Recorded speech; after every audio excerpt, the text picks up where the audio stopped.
Thursday, it's June 22nd, and we're talking about the job market, your place in it. Chris Burkhard joining us from Placer Staffing. First of all, a good morning to you, Chris. How are you? Hey, thanks for having me on as always, Peter. Yeah, sure thing. Let's get down to it. First of all, we have this unemployment, Chris, shooting up this month, and we've been talking and kind of prepping for a recession that, I guess at the very least, has been delayed in arriving. How is the job market dynamic changing right now? Well, it's the most well-prepared for recession that hasn't happened, Pete. But the job market dynamic is sort of like everything all at once. Unemployment is up. I think there's something good there because more folks are entering the job market because things are still kind of rosy. Yet you see layoffs and quits that are rising again. So how is the job market dynamic changing? Well, for one thing, we're hearing there are significantly less hybrid or work from home jobs. Perhaps employers are feeling emboldened.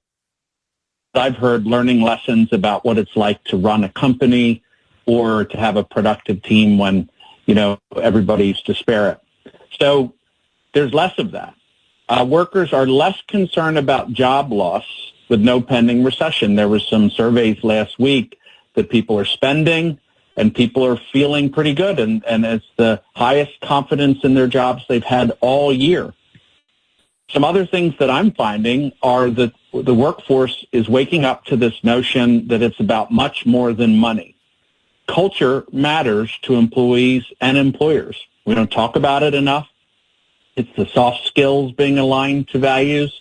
So a lot of folks are thinking about, do I like the mission of this company? How do I align with it? What's my purpose? So there's a whole lot going on there.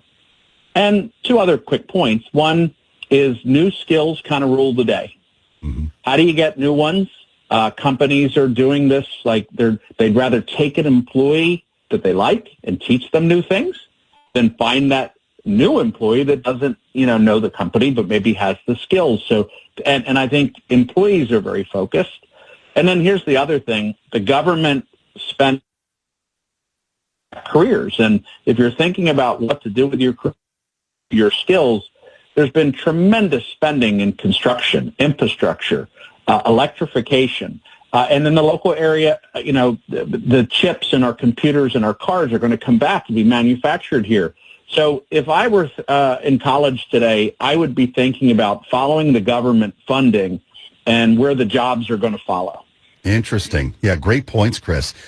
We look at the situation currently, 5 million people on unemployment.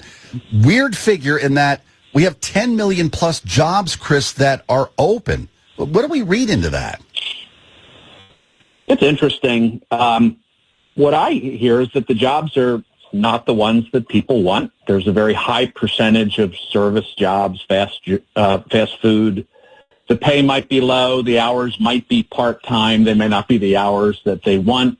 So there's a lot of those jobs. So it's really out of whack between what workers want and what's available. So will those jobs ever be filled? Employers are not qualified for the job. A big part of this is that, I think businesses are always looking for something that they don't have. It seems like during the pandemic, that's all I hear. So a lot of employees want to aspire to a new and bigger job, and they may not be qualified, and that gap is real. Another key point is a lot of the employees that left their job during the pandemic are saying the grass is not greener, and they have some remorse for the job they left. So what does that mean? They're not as excited about moving on right now. And then fear and anxiety is really low right now. I tell you, until the last couple of weeks when I worked with the workforce or my company did, there was a lot of folks that kind of were batting down the hatches, thinking about what's going to happen in a moment in time. Next month, I might give you a different perspective, but right now people are feeling pretty good that we've kicked that can kind of down the lane a little bit. Yeah, sure thing. This talk is very important to have, I feel. We hear so much now about AI and Chat GPT. How could, or maybe more importantly, should one use those as a job-seeking tool? Well, I would say the future is right now. Many companies are looking at AI as a new technology to work into business processes and then, frankly, into job functions. So there's one interesting part that this may be a tool you use in a current or future job. And I think this could be the biggest tech impact since the internet itself. And, out, and there's a lot of issues with it. So my first advice is to try it out. I'm surprised. Most people haven't. It's free to sign up. And just use AI to ask some basic questions like plan your next travel vacation or a trip or something. And when you're comfortable with it, try it with your job search. Any question you would ask me, or so it's really great for doing company research. It's perfect for cover letters, Pete. In fact, there's a stat that 50% of all cover letters are actually being. It's really not that surprising because there's things like Grammarly and things like that that help us all, present ourselves in the best likeness. So it's being used in resumes, and it's just a tool. Most folks use a pro to do those things anyway. So what's the difference? It's an advanced search engine. Here's the fun point, Pete. To prove my point about AI, the answers I'm giving you, I generated through AI itself. I vetted it to make sure it wasn't giving me false information. Mm-hmm. But you can even use AI to figure out how to use it for your job search. Yeah, very interesting. And the thing that you allude to there, which is important to point out, some people are freaking out about how AI is being put to use, how Chat GPT is being put to use. As it stands now, it does need that helping hand from humans, the Triple H, I guess you might call it, to make it as good as it can be. Left alone, you can be left with misinformation and all these other things.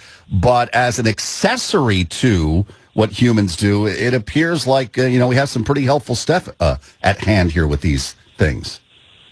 There's a funny term that said it lies like a teenager, Pete, because it tends to misrepresent information a little bit. I don't think it's doing it on purpose, but there are bugs to work out. So, where is it being used? Folks that need to write a little something. It is very helpful in that regard. Research is terrific. Generating stats. And of course, in the spirit of what we're talking about, even just putting in, hey, here's the kind of company I like. Can you point out the kind of companies that fit this in my area? You'd be surprised at what it pulls together that so it can be really helpful, and it is a little bit better than Google and Bing because it kind of does a little bit of the. Yep, sure thing. Chris Burkhard joining us, Placer Staffing in Newark. As always, Chris, thanks for the time. Thanks for the info this morning. Much appreciated.